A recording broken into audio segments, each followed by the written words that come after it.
pre. Blender, ano? Blue Flame Sky Blender. Oh shit! Ballpen. Di-charge. Ang ballpen yan. Di-charge mo na. Ako! Mag-upload, pre. Pasko! Alam mo muli ang pag-ibig! Sinagari. Ay, isa walang cellphone. Isa tulog. Yung isa piling matalino. Isa gitarista. G?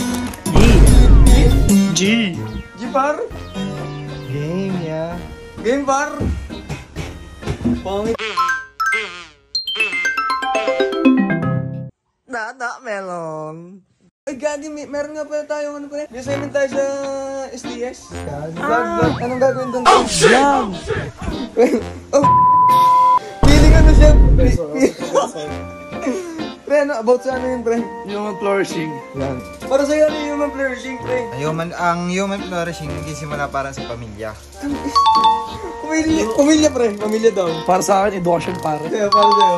Saan boy, health. Pangarap, God. Para sa akin, pre, kaibigan tsaka community. Para pamilya, pre. Alam ko kasi doon nagsisimula ang pag-growth ng Pag-growth ng? namin. Pag-growth na niya. Bakit? Dahil dito sa naanong mga technique nito. Dahil sa simula sa mga banding. Mga ganun. Education, bakit education, pre? Siyempre, pare, education ang susi sa tagumpay. Because we believe education is a path to success. So we work hard at apply ourselves in school to achieve it. Pre, ano sasabi nito? Pare, pangarap. Kasi dahil sa pangarap, doon ka mag-grow as a person. Doon mo iti-take yung take mo. Kasi after you were born, doon mo makikita na may purpose pala ako sa life. Dapat ganun. Focus ka sa goal mo. Ganun lang yung pare. Ganun lang pa na yun, pre. Sa akin naman, tol. Ang health. Kailangan niya ang kalugan yan. Health yan, tol. Pre, bakit health? Kasi hindi natin mararating ang tunay na flourishing kung hindi natin naalagaan ng ating sarili at katawan. Kaya alam natin kung gaano ka-importante ang self-care. Tapos, tamang lifestyle. Kaya kahit kami busy, nagagawa namin mag-effort na magpahinga o kaya mag-exercise. Bahala na kayo dyan mga tol, nakapagsagot na ako, wala na akong pake sa inyo. Pero sa'yo, pare, para sa'yo, ikaw naman. Ano ang human flourishing? Tol, tinatanong pa ba yan? Siyempre kaibigan siya community. Kaibigan ng community, suwabe! Sabi nun, tol, gagi, sino to? Nijan mode. Ako ang kaibigan, pare. Kasi kasama sa pag-flourish ang social connection ba? Sabi niya, tol. Alam ko naman na makakatulong sa pagkasalamuha sa mental health. Kaya we make time for our friends. Oh shit! Diba? Yun sana, no? Pag wala kang friend, mukha kang bay.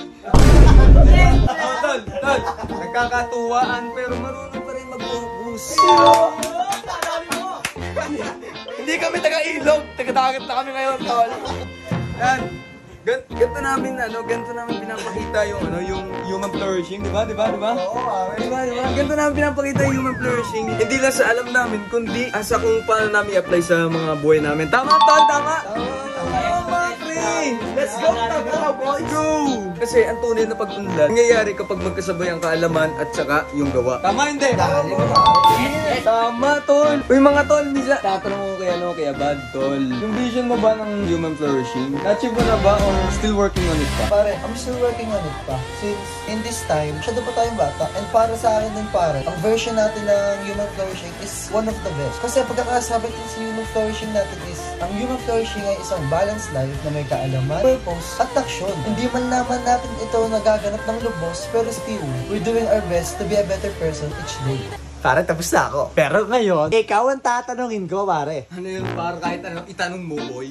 Pare, ano yung tanong? Bigyan mo ako ng things. Paano mo ma-achieve yung vision mo sa human flourishing? Yun lang ba? Para ma-achieve natin tong lahat, we need to keep on learning and improving ourselves, pare. Oh, pare. And apply what we learn in real life, pare. Oh, And take pare. care of ourselves, man. Yeah. Ito mo yan? Oh, shit, ang puti. And connect with others, man.